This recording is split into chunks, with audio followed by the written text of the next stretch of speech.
Should old acquaintance be forgot and never brought to mind? Should old acquaintance be forgot and all lang syne?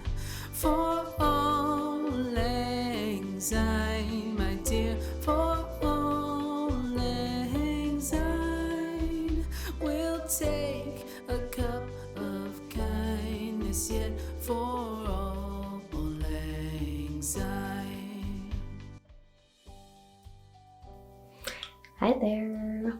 Welcome back to my channel. My name is Isabel, and today I just want to greet you into the new year 2021. I think we all have big hopes for this year, and yes, I just wanted to remember the last year and just say goodbye to some of my dreams and hopes. Now that sounded a little bit too dark. I don't want it to turn into that video that's too dark, just a little bit, maybe. I'm not sure if you heard about it, but the last year ended in, it was expected, but in a little shock for me. The news there, I don't know if you heard it. I guess maybe if you heard it, but yes, I'm again banned to enter Japan. So cheers to that new year. Should be alcohol in it, should it? But it's just matcha tea, so I'm fine. I'm not turning into an alcoholic because of that, not yet. But yes, so until further notice, I think at the moment it's at the end of January. There is no issuing of new visa, so no international students, no more businessmen, no workers, no, I think also for family residents, etc. pp. There are no new foreigners entering the country. It's kind of understandable, but for me it's sad and I don't think my plans will work out.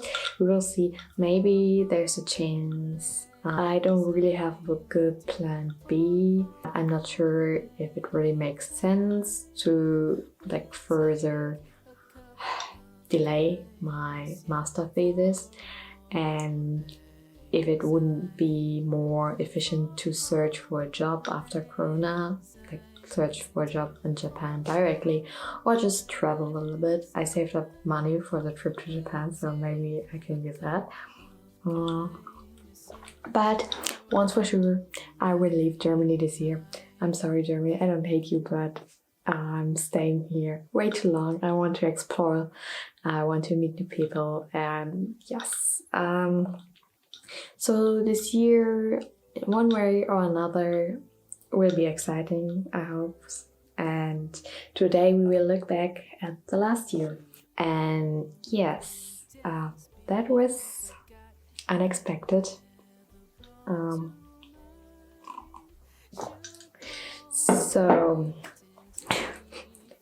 So I also had the big plan of visiting the Philippines. Yes, I always wanted to visit. In the beginning of March, my boyfriend and we flew out to the Philippines, to Manila. So we had a stopover in Dubai and landed in Manila. And yes, we landed quite late, so it was 11 p.m. and we were exhausted and went straight to the airport hotel, so it was in walking distance, and we arrived, I think it was maybe 12, I would say around 12, and then we went out to the 7-Eleven, grabbed some food and went straight into bed. And we had to wake up at 6 a.m. or something in the morning, so keep in mind we were really exhausted and we hadn't had the time to read the news or anything. That's kind of important for the rest of the stories. And we just, from the bed, we just grabbed our stuff and went right to the airport, to the domestic terminal, and catched our flight to Bohol. catch the flight, and we were sitting there all excited, and I was so excited. I was so happy, and also I remember clearly when we came out of the airport the first night, like the air in Asia, it's like very hot and humid, and I was so happy to feel that air. I can't really explain it, but it made me so comfortable, and I was so happy. I was okay, this holiday, this is where I wanted to be. We sit on the flight, and I was still like exhausted but happy. And then the stewardess came up to us and was like, how do you want to go back from Bohol? And we were like, to fly back. We have a flight booked on the, I don't remember when. And she was like looking at us, and we are like, but yes, starting from tomorrow, there are no flights from Bohol anymore. We are going under lockdown. And we were sitting there, we're like, okay, what is happening? So, and we were up in the air, so you couldn't check and we didn't have internet, and that was a small fly, so there was no way we could like research. And yes, so we were sitting there and we're like, okay, maybe that's a mistake, we will check it and there will be a way, so it will be fine. So like a little bit like calming ourselves down. We had a hotel booked, so we grabbed a taxi, and on the drive we were checking our phones and also talking to the driver. And yes, the stewardess was right. Starting the day, it was not the day tomorrow, but the day after, there was no flights allowed into Manila. So it was not the whole Philippines going on the lockdown, but Manila. And so we were like, okay, that's not too bad. Then we will just change our flights back to Germany. So we thought, okay, there are more international airports, so we will just change our flights and there will be a way out for us. So we were like, okay, we don't have to go back to Manila. That's okay. Let Manila go on the lockdown. So we arrived at the hotel, and it was so beautiful. Like also now in my memory, the Philippines were so beautiful, and the people were so friendly, and I just felt so like sad, like on the like happy sad. I was like, this is a place I wanted to be so long, and I was right, it was so beautiful. And we had like a little cottage like hotel, so it was like a wooden cottage next to a river in the jungle, and it was so beautiful. And straight to our house, and we're on the computer the whole night just searching for more information. And yes, so there were more and more news coming up. So after Manila shut down, like a few other islands on the Philippines started to announce they are going into lockdown as well. And also the island we were on said, okay, we will go, I think it was on Saturday we arrived, and they said, okay, starting from Monday, also Bohol will go under lockdown. And that was the moment we were like, okay, we have to fly back somehow. We have to go to another international airport, because Manila, there was no way of flying back because all the flights were already booked out. And we were like, okay, we can't go back to Manila. So we searched for other international airports, and we found a flight going, it was a little bit not like a direct one, so it was, I think it's called Clark International Airport. We wanted to go. It was up in the north, but we had to do, there was no direct flight available, so we had to do like a quick jump into the more south and then into the north. So it would be a longer trip. But we were like, okay, that's the only way out. Just book the flight. So we booked that flight, and from Clark International, we booked a flight to South Korea and then to Germany. So we booked all those flights, and the flight was on on Monday morning. So we said, okay, we have one day of holiday, and we started that. And this day was really, okay, it sounds a little bit weird because you were in this stress situation. But on the other hand, we were like, okay, let's make the best of this one day on the Philippines, right? And we did that. And we made like a stand-up paddling tour through the jungle on the river, into the river, and yeah, it was magical, and I really want to go back.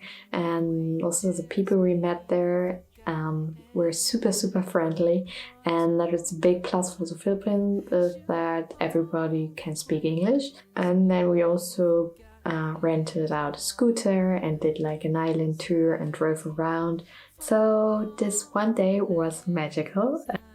I can just repeat myself. And now the horror begins.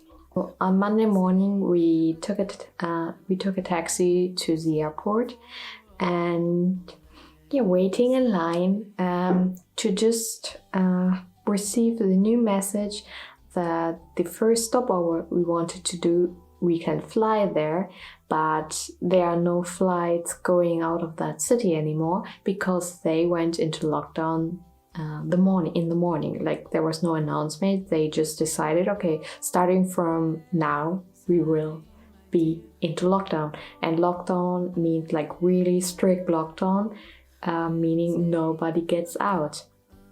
So we could fly into that city but couldn't get out.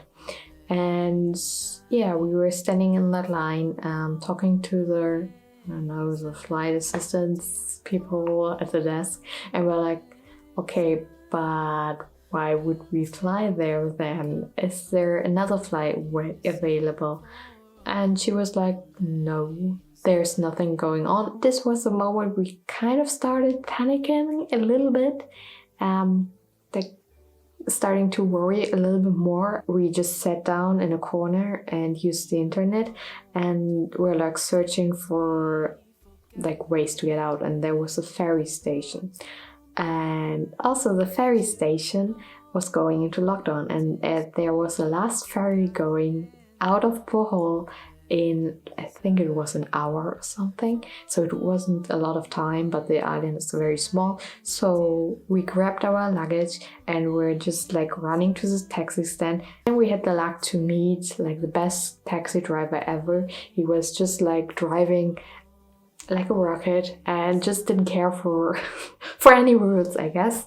I guess there are some rules he broke, but he was going very quick, and he got a lot of money from us because we had still a lot of money we couldn't use. So we were like, okay, here, you earned it. And we made it to the ferry station in time.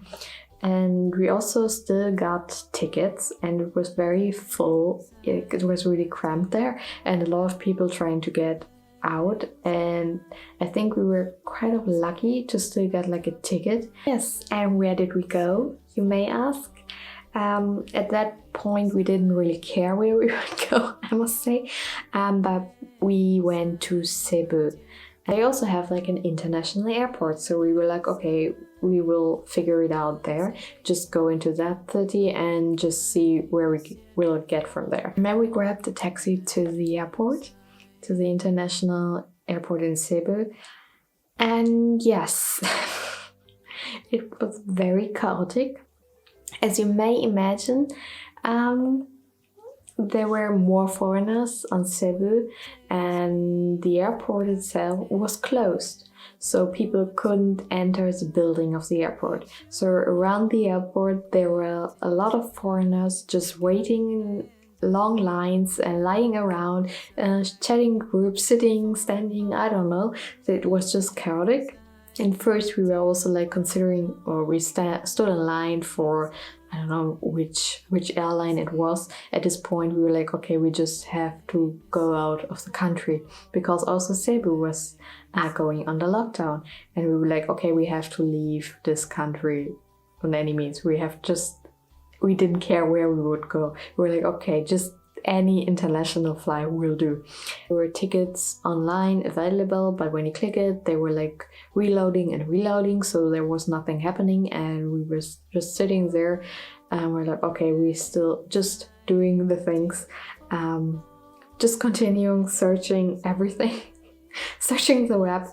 And yes, then we found a flight to South Korea, to Seoul. And in Seoul, we would catch a flight to Germany or to Europe. I don't care. If we just get somewhere into Europe, we could drive, right? So we were like, okay, just going to Seoul. And I remember this moment. Like the airport doors were closed, and there was like security guards guarding the door, and I felt like a VIP when we walked towards the skies, and they were first like stopping us, and then no entry, and we were like, okay, we have the ticket, and the flight was in I think 2 hours or so, so it was like on the night, a night flight, and we were like, okay, we can enter, and we entered those doors, and it was such a relief to go inside the airport, and it was weird because outside it was so chaotic and inside it was so calm and there was no one. It was like empty until the moment the flight really departed. We were still anxious that they would cancel it, and we're like, okay, no, we can't fly. But we made it to South Korea. There was no flight going to Europe on that day anymore, or that night. And I think also the day after that, so we had to wait like 40 hours or something. And we're like, okay, good. Just let us book a hotel outside of the airport. No. You can't leave the airport. But you can leave the airport, but you can't leave the departing area. And that was something new for me because I did that. I remember I did that in Taiwan, I think, or somewhere. I think it was Taiwan. I left the departing area. Like you had to go to the security departing, I don't know, and they will escort you out of the area. But not in South Korea. The lady at the information desk just told us she couldn't help us and you can't leave here. And we were like, okay, but why? And she was explaining, I still don't really get it, but to get out of the departing area, you needed someone from your booked flight, like from your airline, to escort you out of the airport. And there was no one from our booked flight because the desk was empty, whatever. So, Seoul is rated the best airport in the world. So we're like, okay, we can just book a hotel inside or find like normally they have like really good also sleeping areas and free showers to use and free water, and they're really good and that stuff.